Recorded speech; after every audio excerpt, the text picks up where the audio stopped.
अस्सलाम वालेकुम dear student, dear subscriber and my dear viewers. उम्मीद है आप अच्छे होंगे। मैं नेक्स्ट लेक्चर के साथ हाजिर हूँ। जैसे हम sources of organic compound discuss कर रहे थे, डेड सोर्सेज डिस्कस कर रहे थे, जिसमें हमने सबसे पहले नेचर गैस डिस्कस किया, फिर उसके बाद कूल डिस्कस किया, उसकी पूरी डिस्क्रिप्शन दी, डिस्ट्रक्टिव डिस्टिलेशन तक हमने उसकी पूरी वजाहत दी। अब हमारा जो लेक्चर है वो है पेट्रोलियम के मुतल्लिक़। अब पेट्रोलियम के ऊपर भी मैं 2 लेक्चर बनाऊँगा, तभी जाके आपको ये पॉइंट क्लियर होगा। मैं पहले एक लेक्चर में इसकी कुछ मेन चीज़ें आपको बताऊंगा, तो कंटिन्यू करें चैनल को, चैनल के साथ रहें, इंशाल्लाह आपको बहुत अच्छा नॉलेज इसमें मिलेगा। पेट्रोलियम, सबसे पहली बात ये जो पेट्रोलियम का लफ्ज़ है ये लैटिन वर्ड से निकला है, लैटिन वर्ड से, ठीक। लैटिन वर्ड 2 लफ्ज़ों से निकला है, एक है पेट्रा, दूसरा है ओलियम, ठीक। Petra as well as oleum, ठीक। पेट्रा का मतलब है रॉक्स, सही, और ओलियम का मतलब है ऑयल। इट मीन्स कि पेट्रोलियम का लफ्जी मतलब ये हुआ रॉक ऑयल्स, ठीक। चट्टानों वाला तेल, मतलब ज़मीन के डेप्थ में जो चट्टान होते हैं, उस चट्टान के नीचे जो लिक्विड हमें मिलता है, उस लिक्विड को असल में पेट्रोलियम कहा जाता है। लेकिन पेट्रोलियम तो इसका रिफाइंड फॉर्म है, अनरिफाइंड फॉर्म। सबसे पहले नंबर पे छोटा सा मैं आपको लॉजिक साथ साथ देता जाऊं। सपोज ये मेरे पास अर्थ है, ठीक। ये क्या है? अर्थ है, सही।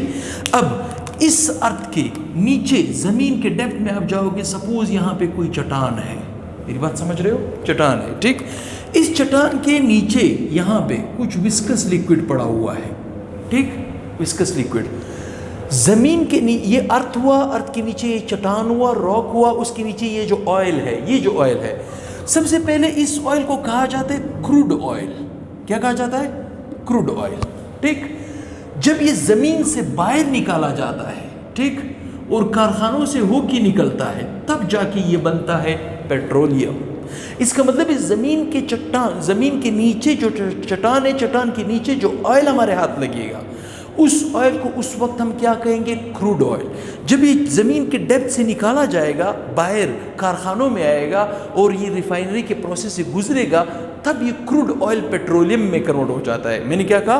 पेट्रोलियम। यही पॉइंट मैंने यहाँ पे लिखा है, देखिए। सबसे पहले नंबर पे अनरिफाइंड फॉर्म, ठीक, अनरिफाइंड फॉर्म। पेट्रोलियम का जो अनरिफाइंड फॉर्म है उसे कहा जाता है क्रूड ऑयल।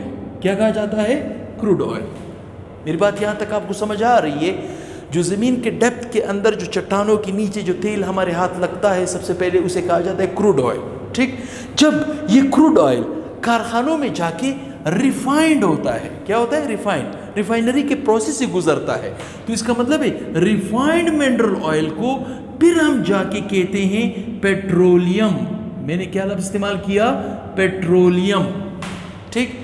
इट मीन्स अक्सर स्टूडेंट के जहन में ये नहीं आता, ज़मीन के नीचे, चट्टानों के नीचे जो ऑयल मिलता है, जिसे हमारे लेबर, हमारे इंजीनियर्स निकालते हैं, ठीक, उस वक्त इस ऑयल को क्रूड ऑयल कहा जाता है, क्योंकि ये अनरिफाइंड फॉर्म है, ठीक। जब ये कारखाने में मूव करता है, जब ये कारखाने में जाता है, कारखाने में जाने के बाद ये एक चैनल से होके गुजरता है, एक चैनल से होके गुजरता है, तब ये क्रूड ऑयल जो है वो पेट्रोलियम बन जाता है। इसका मतलब है अनरिफाइंड फॉर्म क्रूड ऑयल है, रिफाइंड फॉर्म आपके पास क्या है? पेट्रोलियम। वही बात हम यहाँ पे लिख चुके हैं, unrefined mineral oil crude oil और रिफाइंड मिनरल ऑयल पेट्रोलियम, ठीक। अब इसका ओरिजिन कहाँ है, कहाँ से हमें मिलता है? वही पॉइंट हम यहाँ पे ओरिजिन के पॉइंट ऑफ व्यू से आपको बताएंगे 1 by 1, ठीक। Origin, the crude oil, rock oils, crude oil को क्या कहते हैं? Rock oil is a thick viscous. जैसे मिसाल के तौर पे आपके पास एक बुक है, टेक्स्ट बुक है, अगर वो मोटी किताब है, आपसे कोई पूछे इसे इंग्लिश में चेंज करो, तो आप उसे ये तो नहीं कहोगे कि ये बिग बुक है, नहीं, बल्कि थिक। थिक का मतलब है मोटा, थिन का मतलब है पतला, तो ये थिक लिक्विड है। ऐसा लिक्विड है, आप इसको हाथ में पलोगे तो आपको पता चलेगा ये थिक लिक्विड है, ठीक। तो थिक विस्कस लिक्विड है। क्या है? विस्कस लिक्विड है। नेचुरल अकरिंग ब्राउन, जब ये कुदरती तौर पे जब हमारे हाथ लगता है, थिक विस्कस लिक्विड है, लेकिन इसका कलर क्या होता है? Brown and greenish brown. क्या होता है? Brown and greenish brown, black coloured liquid. It was form due to the disintegration. ये कैसे बनता है? डिसइंटीग्रेशन से बनता है। किसकी डिसइंटीग्रेशन से? Animal and plant. इसका मतलब है इंट्री टेस्ट में ये सवाल आपके पास आ सकता है, ठीक, कि पेट्रोलियम का ओरिजिन क्या है? आपको कि disintegration of plant and animal. इसका मतलब है जो हमारे ज़मीन के ऊपर, ये सपोज ज़मीन है, इसके ऊपर दरख्त है, ठीक, और इवन आपके पास यहाँ पे इंसान है, ठीक। जब ये इंसान मर जाता है हम इसे दफना देते हैं, जब ये दरख्त गल सड़ जाता है, नीचे गिर जाता है, हाई टेम्परेचर हाई प्रेशर आता है, तो इसका मतलब है कि पेट्रोलियम इन दोनों का मजमुआ है, इन दोनों का मिक्सचर है। किसका? प्लांट का और एनिमल का।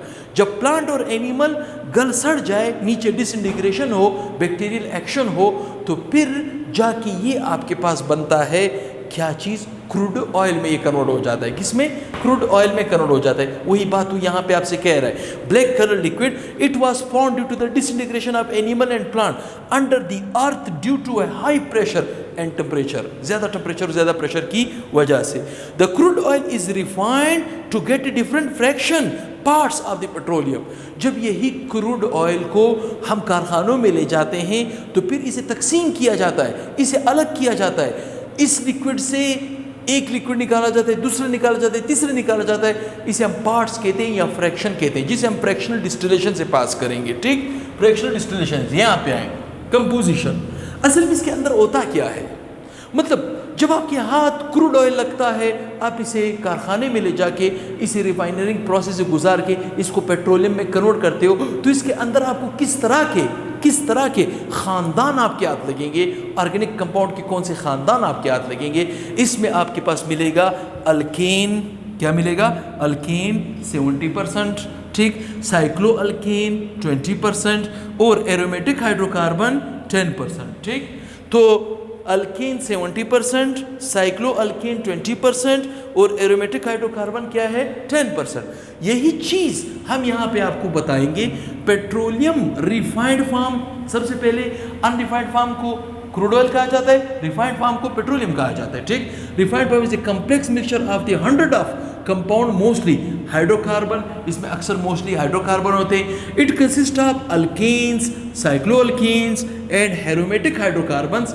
Beside there are the different small amount of compound of sulfur, nitrogen, oxygen। इसका मतलब है जिस एरिया से हमारे हाथ क्रूड ऑयल लगता है उस क्रूड ऑयल में अल्केन होगा 70%, साइक्लो अल्केन 20% और एरोमेटिक आपके पास होंगे 10%। लेकिन उनके साथ साथ कुछ स्मॉल अमाउंट किसकी होगी? सल्फर की। कुछ स्मॉल अमाउंट किसकी होगी? नाइट्रोजन की। कुछ स्मॉल अमाउंट किसकी होगी? ऑक्सीजन की। कहने का मतलब क्या है कि पेट्रोलियम की मदद से आपके हाथ सल्फर भी लगेगा, नाइट्रोजन भी लगेगा, ऑक्सीजन भी लगेगा, लेकिन बहुत ही कम। उम्मीद करता हूँ यहाँ तक किसी ने स्क्रीनशॉट लेना हो तो कैमरामैन उसको मौका देगा। यहाँ तक आपको समझ आ गया कि क्रूड ऑयल इसे हम कब कहेंगे, पेट्रोलियम इसे हम कब कहेंगे, इसकी ओरिजिन क्या है, मतलब ये प्लांट और एनिमल के डिसइंटीग्रेशन से बनता है और इसकी कंपोजिशन क्या है, इसके अंदर हमें किस किस तरह के ख़ानदान। देखिए मैंने यहाँ पे एक लफ्ज़ इस्तेमाल किया है अल्केन। अल्केन एक कंपाउंड का नाम नहीं है, बहुत बड़े ख़ानदान का नाम है, ठीक। साइक्लो अल्केन ये भी एक कंपाउंड का नाम नहीं है, बहुत बड़े ख़ानदान का नाम है। एरोमेटिक हाइड्रोकार्बन ये भी एक कंपाउंड का नाम नहीं है, बड़े ऑर्गेनिक कंपाउंड इसके अंदर छुपे हुए। तो एक क्लास आपके हाथ लगेगी पेट्रोलियम की वजह से। तो चैनल को ज़्यादा से ज़्यादा शेयर करें। अब इस लेक्चर का बी पार्ट जिसे हम फ्रैक्शनल डिस्टिलेशन कहते हैं, मैं उसे क्लियरली डिटेल से आपको वाज़े करके दूंगा। तो दुआओं में याद रखें, चैनल को ज़्यादा से ज़्यादा देखा करें और चैनल से फ़ायदा उठाएँ और हमें साथ साथ दुआई भी करते जाएं। अल्लाह हाफ़िज़।